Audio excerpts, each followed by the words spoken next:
Комплекс обработки алмазных песков запущен на Иреляхской россыпи в Мирнинском районе. Монтаж оборудования шел еще в мае этого года. Тогда рабочие заканчивали работу по установке сортировочного комплекса. Руслан Фаткулин выяснил, на что способно новое оборудование.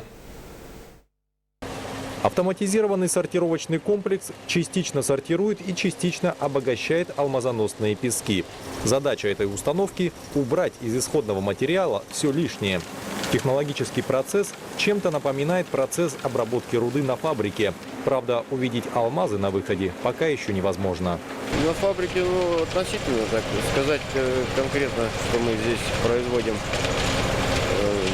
обогащение, можно относительно, потому что как таковое идет сокращение материала и увеличение концентрации алмазов в сырье. Такое есть.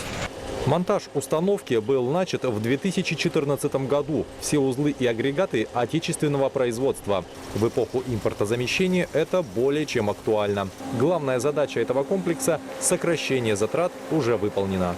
Да, строительство, монтаж и работа этой установки предусматривает сокращение материала, подаваемого на фабрику. То есть перевозка, то есть сокращаем от 3 до 5 раз идет сокращение материала, соответственно, уменьшаются затраты на перевозку и меньше нагрузка на фабрику, соответственно. Только за одни сутки установка обрабатывает 1200 кубометров песков, после чего полученный концентрат увозят на фабрику, где из него уже извлекают алмазы.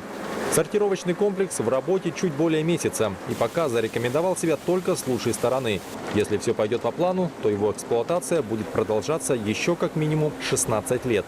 Именно на такой период сегодня определены объемы обогащения этих россыпей.